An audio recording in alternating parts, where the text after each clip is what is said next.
Ichanna nungaiba khupamdi ha Sanathoi sitabu tawjatoigi thawba taline Ichanna ibema nang hayengwai nanem nakuga makhon si leremdana ko aduga taromaba aidi nasamdo mambom de yelaga hekta haidatkani Sanathoi as natai chadaba mamsila kansida seranturan ngangno Ichanna adudi khangbrana Sanathoi khangdradi kaino Ichanna tuminna leiba tongba haibasi Sanathoi sungai haite aduna lambigi nakan nakanda yenglaga Sanathoi Ichanna kaino Sanathoi nakanda sum yengbase kiba mapu ibo Ichanna nathau irai leitabani mangda dum yengo Sanathoi syllabus khara thuna loisiladi phadawni numidang mamaga halakpase kina Ichanna loidorasidi tangai henjilei kaino Sanathoi hoi ado as nong ka chuba khaklawba numit ka oiradi aina ayum yowa fawba adum mihunse pingping chongeba Ichanna naraiba pharabani mihun chonglido chongba lepkhradi nang sumanga thangtokpa yare Sanathoi nang kya wange Sanathoi kaigino matang icha chadana Ichanna nang hana siradi nang poloibagi kudo aina pangbige tawba Sanathoi ichangi masam chinglaga Sanathoi nawaro nang ngangise ha siba kaina yam lemdaba thaba yumka palaga ichaga pokhidawri ai Ichanna thadone tusiladi sikhiroina yum pani nacha pokani khalido kudakta aigi kuda hipni Sanathoi nang asi soiroi Ichan Sanathoi da makha tana khanaba haudrae adubu laptakna leiriba nupa ani duda mit sukchillaga yengi Ichanna mangda se tamotayal mandra Sanathoi kadaino ne mit khujilaga Sanathoi su chumra haini yengi aduga machinga du tumthoklaga Sanathoi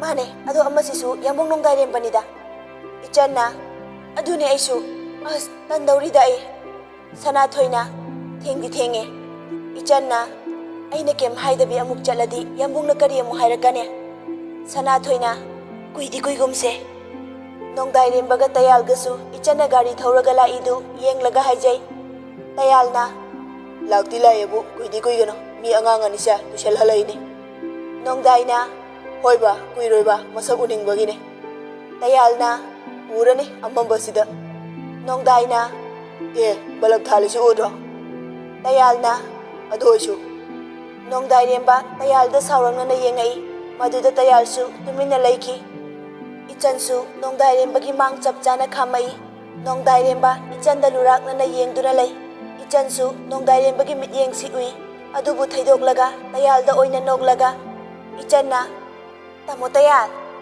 Tayalna kai haige noi anibu ojana laik takwa tarakbro Ichanna tare Tayalna aikhoisu noigi tangka kalakteda Sanathoi machi lengdabi Ichanda kolaga adum tonglibani magi matau ubada Tayal nokfre tawraga Tayalna Sanathoi nangdi yongon ba kayam kuire Sanathoi Tayalda khangyeng yengai aduga mitka lautholaga hairei Sanathoi kai heba tamo Tayal adum noklaga hairei Ichanda nangna koliba khokondo yongnu yubi konbaga manai wane Sanathoi tamo Tayalbu yongnu yubi konbaga ubiraba hekta hairiduba aibu yongdongna thibra ai sumingsel yengbanina ai thidi thidabani Sanathoi di Tayalgi phagi sida chanana saugalaklabani magi matau sida Ichan Tayal amadi nongdai remba makhol thohandabi nokjai Tayalga nongdai rembagadi Ichandagi hena nokningba poklabani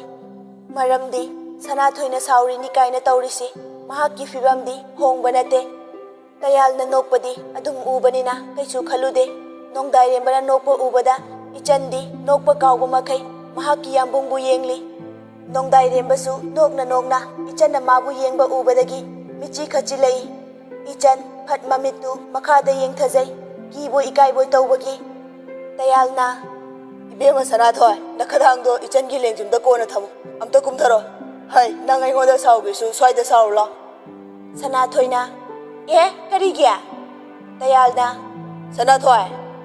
Sanathoi khangpre khangi Tayalgi suktak tawba ingit ubada wakhal taragle aduna garidagi fan chongtharaga Tayalgi khudangdu ta pairaga Sanathoi tamo Tayal chathokse makhoi ani wari sajasano Tayal Sanathoi gi makhut phat kanthorei Tayalna Hey, parakano. Sanathoi na, ihe. Tayal na. Mamsila-kanda mina lana khani. Auba na ichini naw ni khanbiroi na hektom sila de. Sanathoi na. Sanathoi fet hairaga tayal gi mang tharaga chatpa hawi. Tayal su tapna Sanathoi gi tung inai. Hanna su yengaga nongdai rembada sugatlaga wari satsaro huigano haibagi ingit pirai. Aduga amu phat mangak laithoraklaga chatki. Nongdai rembasu mangak hairaga nokpa hanjili. Aduga ichan gi nakta tapna changsila aga gari mamai pairaga lepai. Nongdai na pakhat bra. Ichan na pakhale. Nongdai na kanna hairak pasida ichan ki boy kay boy tathak hanggat na fat yengkhalai. Nongdai rembana isum suktak tauraga yengamba ubada ichan amuk lukthaki. Nongdai na wari nge hak sabasida adugi amnang na ingoda hanggoy do kay ginoba. Ichan na hanggoy banate ado yambo kuiba diaroy ko. Nongdai na ay khange. Ichan na yambo.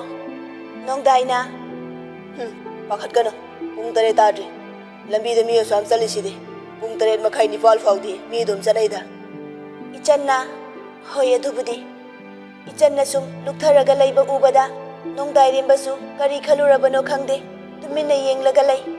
Ichan su nongdai rembana wahai amata hairaktabada amuka hanna mamai nongkhalakpa ngamdre gari gi handle du chetna paisili. Nongdai na ibe. Ichan na Nongdai na aingonda amuktang di yengauba. Ichan matin yolaga nongdai rembada yengkhalai. Taru yenglakliba midyeng asi ubada nongdai rembagi thamoida ichan bu nungsibagi mihun amadi ichan bu nungsibagi ichel animak haunaraga mathum marang haurai. Adubu nongdai remba masadu tapna sor sangna honjaraga hathanaba honajai. Nongdai na wa amta haige. Ichan na sat haibiyu yambong. Nongdai na chalage hairo chalo hairoige. Ichan na yambong hairoba. Nongdai na yare hairaro chalo. Ichan tawfam chafam ama khangdre ngasi ngarang nongdai rembana taurisi karino khanbada chamamnarabani. Ichan na yambong kaigino handak marak ningai asam taurisibo. Nongdai remba khumakte mikhaw humlaga leithoklaga lepibani. Ichan su tapna kumtharaga nongdai rembagi nakta lepai. Nongdai na chalo hairaga. Ichan kemta khumakte lairi khaw marida pairaga luktharaga lay. Nongdai rembasu ichan na kemta hairaktabasida amuksu nungaitre. Aduna mikhawdi humna onsila aga lepai. Nongdai na aisi kanano. Ichan non tharibadu nondi non khalakte mamit na di hairak yengai. Nongdai rembadi ichan gi matawsida maithongda sauningba ulabasu mathamoida di nokcharibani. Nongdai na aisi kanano haibane khumaroidra. Ichan tapna moli khumai. Ichan na yambung ne. Nongdai na yambung ne haiba. Ichan na aigi yambung ne. Handakti nongdai remba nofe tawjarai. Ichan su nongkhalakpaga mapa hek chanarure. Ikai manbagi amuk luktharaga marai chiksinai. Nongdai na kaidoroge. Ichan na kaisum tawde yambung kai haidoino phat hairoba thenge. Nongdai na aina haidoise nangondane aduga nangna aingonda sungengengakte kamaina hainingdorigeba. Ichan na ikai yambung yengba ngamde adum hairoba ai tadoine. Nongdai na hairage ko. Ichan na mangak nomi nongdai remba sor asangba maholi aduga amuk ichandagi onthoki. Nongdai remba na onthoki badagi ichan su luktharaga leitre. Nakjeptagi nongdai remba bu yenglaga mahaki yambung na hairakadoriba wahai tananaba khaurang na ngairi. Nongdai na ibe yambunga matam khara unadaba tare. Ichan na kai leirage yambung. Nongdai na ai imana thabak ama thadori madu chalani haye nangbu uning manbagi lona chelaine. Ichan mathwai wajana hangjarai. Ichan na mobile pairoidro yambong. Nongdai na paini ꯑꯗꯣ ꯊꯕꯛ ꯆꯤꯜꯂꯗꯤ ꯑꯩ ꯅꯉꯣꯟꯗ ꯄꯥꯎ ꯐꯥꯎꯔꯣꯏ꯫ ꯏꯆꯟ ꯅꯨꯡꯉꯥꯏꯖꯗꯦ, ꯑꯗꯨꯕꯨ ꯃꯆꯦꯠ ꯑꯃꯠꯇ ꯎꯠꯊꯣꯔꯛꯇꯦ꯫ ꯃꯥꯅ ꯎꯠꯊꯣꯛꯇ꯭ꯔꯕꯁꯨ ꯅꯣꯡꯗꯥꯏꯔꯦꯝꯕꯅꯗꯤ ꯏꯆꯟꯒꯤ ꯊꯃꯣꯏꯗ ꯐꯥꯎꯔꯤꯕ ꯅꯨꯡꯉꯥꯏꯇꯕꯁꯤ ꯏꯔꯥꯏ ꯂꯥꯏꯅ ꯈꯪꯕ ꯉꯝꯃꯤ, ꯑꯗꯨꯕꯨ ꯈꯪꯁꯤꯟꯅꯗꯕ ꯁꯥꯗꯨꯅ ꯂꯩꯁꯤꯜꯂꯤ꯫ ꯏꯆꯟꯅ ꯊꯕꯛ ꯆꯤꯜꯂꯗꯤ ꯈꯪꯗꯦ, ꯁꯪꯕ ꯌꯥꯎꯔꯛꯑꯗꯤ ꯃꯤꯀꯨꯞ ꯑꯃꯠꯇ ꯑꯣꯏꯔꯁꯨ ꯅꯤꯡꯁꯤꯡꯕꯤꯔꯛꯑꯣ ꯌꯥꯝꯕꯨꯡ꯫ ꯌꯥꯝꯕꯨꯡꯅ ꯆꯠꯇꯧꯔꯤꯕ ꯊꯕꯛꯁꯦ ꯑꯩꯅ ꯀꯔꯤ ꯊꯕꯛꯅꯣ ꯍꯪꯕꯒꯤ ꯏꯇꯤꯛꯁꯨ ꯂꯩꯖꯗꯦ, ꯑꯗꯨꯕꯨ ꯌꯥꯝꯕꯨꯡ ꯄꯥꯎ ꯐꯥꯎꯅꯗ꯭ꯔꯕꯁꯨ ꯀꯥꯎꯕꯨꯗꯤ ꯀꯥꯎꯕꯤꯅꯨ꯫ ꯅꯣꯡꯗꯥꯏꯔꯦꯝꯕꯒꯤ ꯊꯃꯣꯏꯗ ꯆꯩꯅꯥ ꯈꯪꯐꯥꯎ ꯐꯥꯎꯕꯒꯨꯝ ꯇꯧꯔꯛꯏ꯫ ꯃꯍꯥꯛꯅ ꯆꯠꯀꯗꯧꯔꯤꯕ ꯊꯕꯛ ꯑꯁꯤ ꯊꯧꯅꯥ ꯐꯅ ꯏꯆꯟꯒꯤ ꯃꯐꯝꯗ ꯍꯥꯏꯗꯣꯛꯆꯕꯁꯨ ꯉꯝꯖꯗꯦ꯫ ꯅꯣꯡꯗꯥꯏꯅ ꯑꯉꯥꯎꯕꯤ, ꯌꯥꯝꯕꯨꯡꯒꯤ ꯊꯋꯥꯏꯁꯤꯅ ꯂꯦꯡ ꯑꯣꯜꯂꯤꯕ ꯃꯈꯩ ꯑꯩꯅ ꯅꯪꯕꯨ ꯀꯥꯎꯒꯗꯕ ꯂꯩꯇꯦ꯫ ꯑꯗꯨꯛ ꯌꯥꯝꯅ ꯊꯃꯣꯏ ꯄꯤꯛꯊꯒꯅꯨ, ꯑꯗꯨꯒꯤ ꯁꯔꯨꯛ ꯂꯥꯏꯔꯤꯛ ꯄꯥꯔꯝꯃꯨꯀꯣ꯫ ꯑꯩꯅ ꯄꯥꯎ ꯐꯥꯎꯔꯛꯇ꯭ꯔꯗꯤ ꯅꯁꯥꯅ ꯈꯪꯅ FBꯗ ꯄꯣꯁ ꯊꯥꯒꯠꯂꯝꯒꯅꯨ, ꯑꯗꯨꯒ ꯃꯔꯝ ꯆꯥꯗꯅ WhatsApp ꯄꯥꯏꯒꯅꯨ꯫ ꯅꯃꯥꯟꯅꯕ ꯑꯣꯏꯔꯁꯨ ꯇꯣꯏꯅ ꯀꯨꯏꯅ ꯄꯨꯟꯒꯅꯨ, ꯋꯥꯔꯤꯁꯨ ꯁꯥꯟꯅꯔꯝꯒꯅꯨ꯫ ꯃꯇꯝ ꯈꯔꯗꯤ ꯑꯩ ꯅꯪꯕꯨ ꯁꯦꯟꯅꯕ ꯉꯝꯂꯔꯣꯏ, ꯅꯁꯥꯅ ꯈꯪꯅ ꯑꯩꯒꯤ ꯑꯄꯥꯝꯕ ꯃꯑꯣꯡꯗ ꯆꯠꯂꯣ꯫ ꯏꯆꯟꯅ ꯑꯩꯕꯨ ꯌꯥꯝꯕꯨꯡꯅ ꯁꯦꯟꯅꯕ? ꯅꯣꯡꯗꯥꯏꯅ ꯅꯪꯅ ꯈꯪꯉꯣꯏ, ꯅꯪ ꯑꯉꯥꯡ ꯑꯣꯏꯔꯤ꯫ ꯏꯆꯟꯒꯤ ꯊꯃꯣꯏ ꯍꯥꯏꯐꯝ ꯈꯪꯗꯅ ꯄꯦꯟꯖꯩ, ꯑꯗꯨꯅ ꯅꯣꯛꯃꯤ ꯇꯧꯔꯒ ꯂꯥꯏꯔꯤꯛꯈꯥꯎꯗꯒꯤ ꯃꯌꯣꯝ ꯑꯃ ꯄꯨꯊꯣꯔꯛꯂꯒ ꯅꯣꯡꯗꯥꯏꯔꯦꯝꯕꯗ ꯄꯤꯔꯛꯏ꯫ ꯅꯣꯡꯗꯥꯏꯅ ꯀꯩꯅꯣ ꯁꯤꯕꯣ? ꯏꯆꯟꯅ ꯁꯤꯡꯖꯨ ꯕꯣꯔꯥꯅꯦ, ꯅꯝꯕꯣꯜꯒꯤ꯫ ꯅꯣꯡꯗꯥꯏꯔꯦꯝꯕꯁꯨ ꯅꯣꯛꯃꯤ ꯇꯧꯔꯒ ꯏꯆꯟꯅ ꯄꯤꯔꯛꯂꯤꯕ ꯃꯌꯣꯝꯗꯨ ꯂꯧꯏ꯫ ꯅꯣꯡꯗꯥꯏꯅ ꯏꯕꯦ, ꯑꯩꯗꯤ ꯆꯠꯂꯝꯗꯥꯏꯁꯤꯗ ꯅꯪꯉꯣꯟꯗ ꯀꯔꯤꯁꯨ ꯄꯤꯕ ꯉꯝꯗꯦ꯫ ꯏꯆꯟꯅ ꯑꯁ ꯄꯤꯗ꯭ꯔꯁꯨ ꯌꯥꯔꯦ ꯌꯥꯝꯕꯨꯡ, ꯌꯥꯝꯕꯨꯡꯅ ꯑꯩꯉꯣꯟꯗ ꯃꯃꯜ ꯌꯥꯝꯕ ꯄꯣꯠꯁꯛ ꯑꯃ ꯄꯤꯕꯤꯔꯤꯁꯤꯗꯤ꯫ ꯅꯣꯡꯗꯥꯏꯅ ꯀꯔꯤ ꯄꯤꯈ꯭ꯔꯒꯦ ꯑꯩꯕꯣ? ꯏꯆꯟꯅ ꯌꯥꯝꯕꯨꯡꯒꯤ ꯃꯃꯜ ꯅꯥꯏꯗ꯭ꯔꯕ ꯊꯃꯣꯏ꯫ ꯅꯣꯡꯗꯥꯏꯅ ꯏꯕꯦ꯫ ꯏꯆꯟꯅ ꯑꯗꯣ ꯍꯜꯂꯒꯦ, ꯄꯨꯡ 7 ꯍꯦꯜꯂꯦ꯫ ꯅꯣꯡꯗꯥꯏꯅ ꯁꯣꯝꯗꯅ ꯀꯝꯗꯧꯔꯤ? ꯁꯅꯥꯊꯣꯏꯗꯨ ꯇꯌꯥꯜꯅ ꯂꯛꯅꯕ ꯂꯦꯞꯇ꯭ꯔꯤ꯫ ꯁꯅꯥꯊꯣꯏꯅ ꯇꯥꯃꯣ ꯇꯌꯥꯜ, ꯅꯁꯛ ꯈꯨꯊꯤꯗꯨꯒ ꯅꯨꯃꯤꯗꯥꯡꯁꯤꯗ ꯀꯔꯤꯕꯨ ꯃꯥꯜꯂꯦ? ꯈꯟꯖꯤꯜꯂꯨꯔꯗꯤ ꯀꯤꯕꯨ ꯀꯤꯅꯦ ꯋꯥꯔꯤ ꯁꯥꯟꯅꯔꯤꯁꯦ꯫ ꯇꯌꯥꯜꯅ ꯑꯩꯕꯨ ꯀꯤ ꯀꯥꯏꯅ?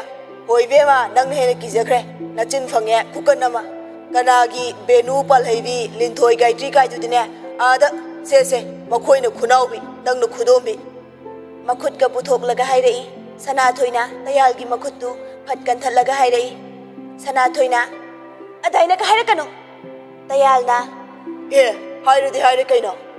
ꯁꯅꯥꯊꯣꯏꯅ ꯆꯤꯟ ꯀꯜꯂꯤꯁꯦ ꯃꯤꯅ ꯂꯥꯛꯆꯗꯅꯕꯅꯤ, ꯍꯧꯖꯤꯛ ꯃꯇꯝꯗ ꯂꯨꯞꯊꯔꯒ ꯂꯥꯟꯖꯗꯕꯤꯅꯤ, ꯏꯪꯖꯔꯤꯕꯅꯤ ꯀꯥꯏꯅ ꯂꯩꯕꯗꯣ ꯃꯤꯅ ꯎꯁꯤꯠꯇꯕꯅꯤ꯫ ꯑꯩꯈꯣꯏꯗꯤ ꯃꯤꯅ ꯎꯁꯤꯠꯇꯕꯗꯤ ꯌꯥꯔꯣꯏ, ꯅꯨꯄꯤ ꯑꯣꯏꯔꯦꯗꯅ ꯁꯝ ꯐꯣꯏꯗꯠꯀꯅꯤ, ꯑꯗꯨꯒ ꯅꯨꯄꯥ ꯑꯣꯏꯔꯦꯗꯅ ꯕꯣꯛꯁꯤꯡ ꯇꯧꯈꯥꯏꯅꯅꯤ꯫ ꯇꯌꯥꯜꯅ ꯇꯧꯔꯤꯁꯦ ꯌꯦꯡꯉꯨꯅꯦ, ꯑꯩꯅ ꯉꯥꯡꯉꯤꯁꯦ ꯃꯅꯥꯗ ꯍꯥꯞꯇꯦꯕ, ꯅꯥꯀꯟ ꯅꯨꯄꯤ ꯅꯥꯀꯟ ꯅꯨꯄꯥ꯫ ꯁꯅꯥꯊꯣꯏꯅ ꯀꯜꯂꯛꯄ꯭ꯔꯣ? ꯀꯜꯂꯛꯑꯝꯒꯅꯤ ꯅꯪꯗꯤ꯫ ꯇꯌꯥꯜꯅ ꯀꯤꯅꯦ, ꯃꯣꯏ ꯊꯥꯏꯅꯒꯤ ꯂꯧꯗ꯭ꯔꯥꯎꯕꯤ ꯀꯥꯏꯗꯣ ꯅꯪꯗꯧꯅ ꯁꯞꯇ꯭ꯔ ꯀꯜꯂꯝꯒꯗ꯭ꯔꯣ?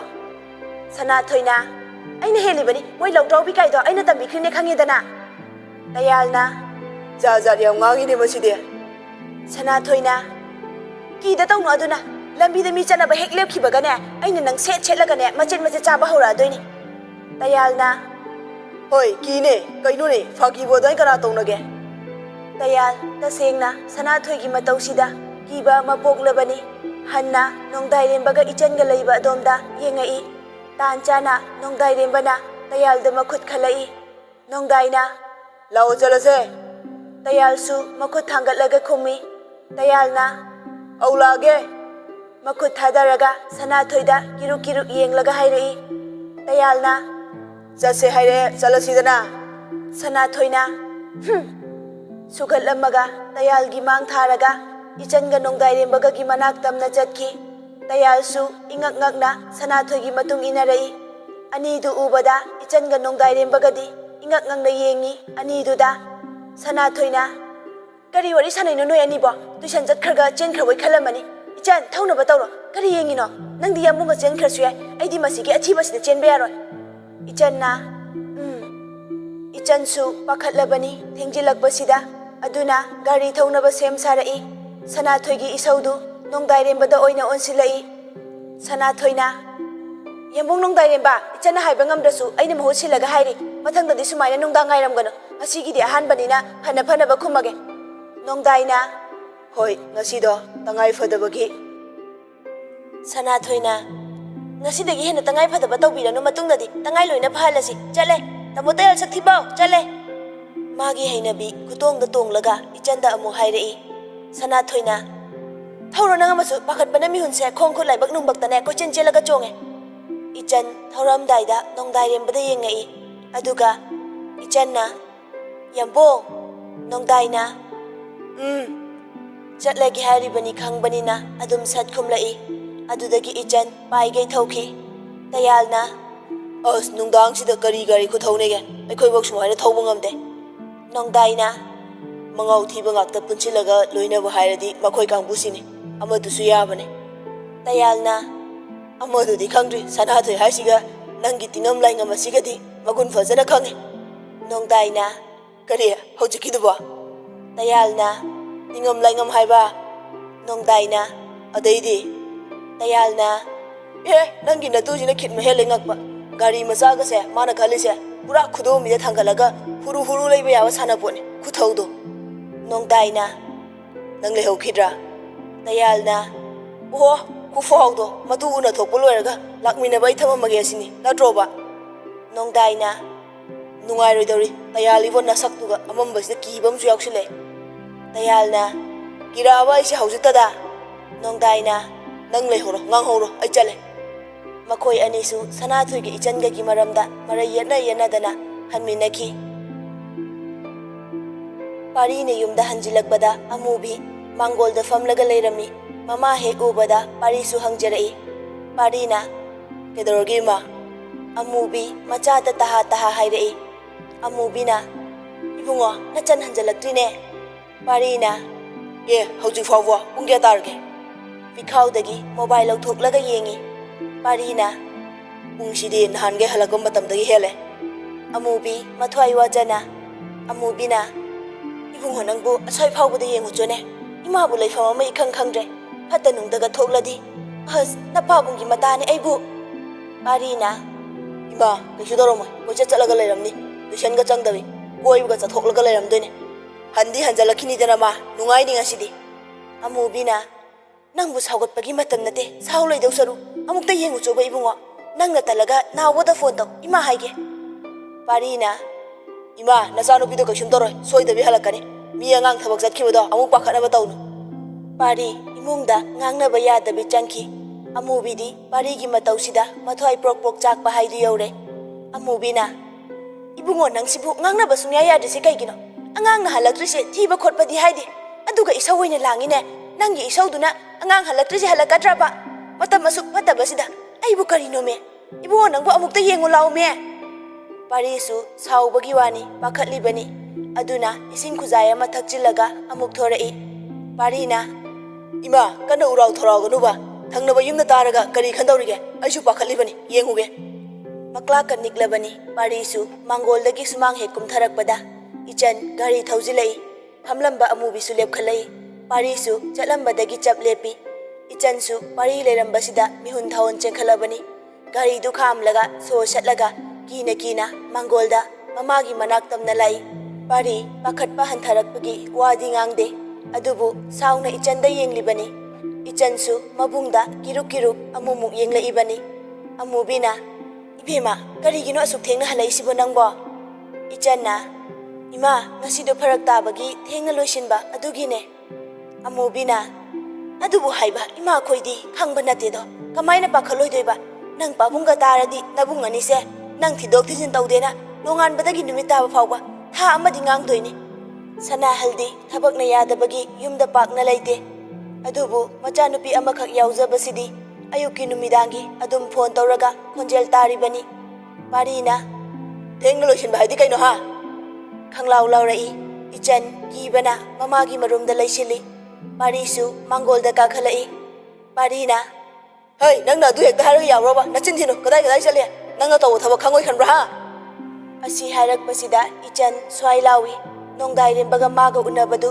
mabungna khangabra haina parina asuk theng asibo heka tuition tawba yabrane chawrabani kaina oidaba ngangbu tamini nangise namit kadu yang karo pari makhut yawge tawi maduda amubina thatlaga amubina Ibungo nangbu kamain tawbano nong phadokpu parina karigi nong phadok mase luna tawegi mate itha karakadori nakhong nakho thudekani are amada nang mapan thoktabi leijani ichan kibana loire masa ka thak thak niklabani amubina angang se nang kibana masa ka se ni eni ibungo nangba parina lishano hai aiko shino gi matam se kalakte ne dupina nupa dang ayung nungthil da pangkoi koi ba pangsa sarasu numidang tadi yada bane imana pakhali ba aina sauri ba mase nangbu nuksibane nuksina di kem tawroi amubina hoi ba adubu nangbu yare ba parisu yu thakpanina loiba kauba naidre naubasu sumangda gari khamlaga mangolda mayambana sauna nganglibaduda yengai aduga tapna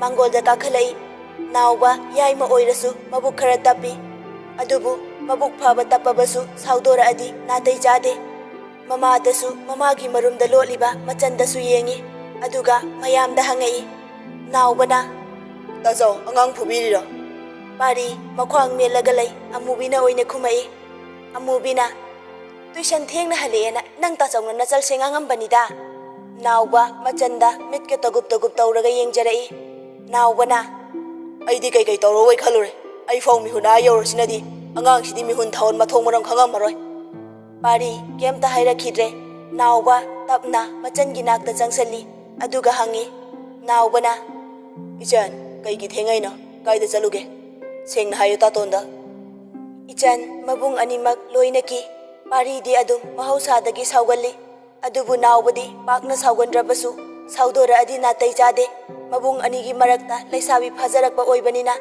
ichan oidaba senjun sajinba wa haiba tarami asigumba matamda oidaba ngangbadi karisu akaiba leite laisabi haisidabu imung manungsu kina chattaba yade aduga amuksu mahaki punsi khongloi oigadaba misak adubusu yanaba chattaba yade masidani nupina nupadagi aron athup thamba heli hairiba ichanna taton ngasido para malosinaba tawbada thengdokre ada naubana ada kaidoroba